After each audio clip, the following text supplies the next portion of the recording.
Hello, I'm Herman Strickland, Board Chair of Alt Consulting, and joining me today is Chris Page, the Board Chair for Community Resource Group. This is certainly an exciting day for both of our organizations, and so Chris, why don't you kick it off by telling us a little bit about CRG? Thanks, Herman. It is indeed an exciting day. I want to tell you, first of all, how much we have enjoyed our engagement with Alt Consulting and how much we've been pleasantly surprised at the alignment of our respective interests.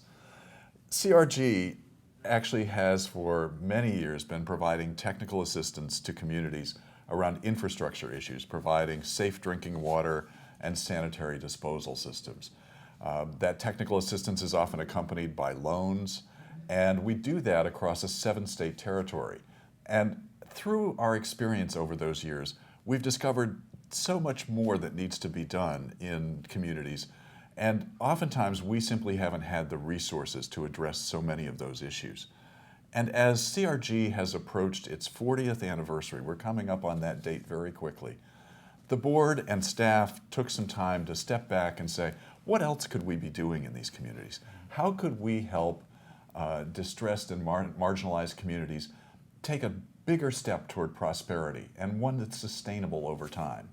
CRG has worked from time to time in home construction and home ownership field, clearing titles so that people could make improvements on their homes. We've also worked in transportation, including managing a program that enabled mothers on welfare to transition to work by helping them buy cars so that they could make that trip to work every day on a reliable way.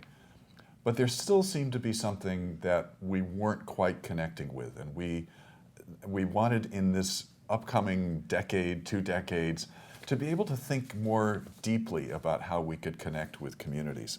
And that's what led us to begin having thoughts about finding a partner that we could work with. And ultimately, that partner turned out to be Alt Consulting.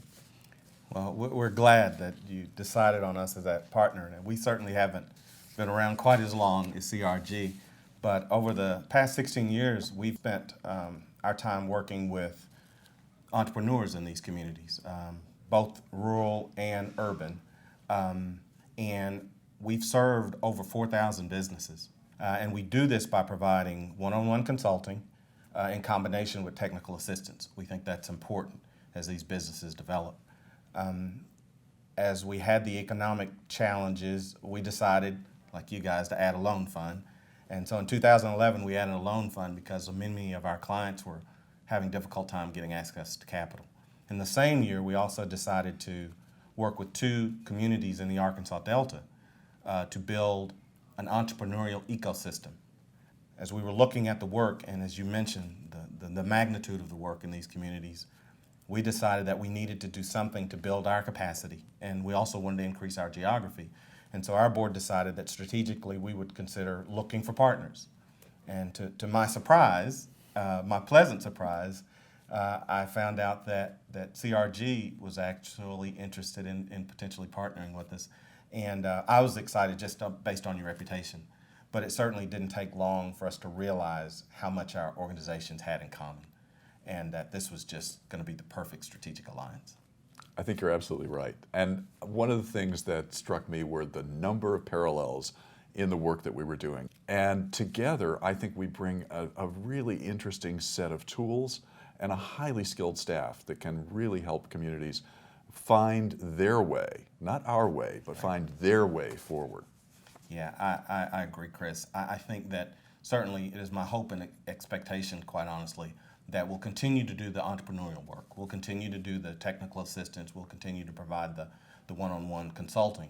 But more importantly, I think as we start to build these regional ecosystems, it'll just make not only for stronger businesses, but for stronger communities. And at the end of the day, a strong business needs a strong community. A strong community needs strong businesses. Absolutely. Couldn't agree with you more. And I think, too, that it creates a wonderful opportunity for this new organization to step forward in a way that it can take advantage of openings within communities. Because a community may not be ready yet for entrepreneurial development. It may have really significant infrastructure needs that have to be addressed first in order to support that kind of development. So the combination of these skills and capacities in one organization means that we don't have to bypass a community. We can actually take advantage by coming in and helping with their priorities first. Now, the possibility in these communities will be unlimited. It will be. Thanks, Chris. Thank you.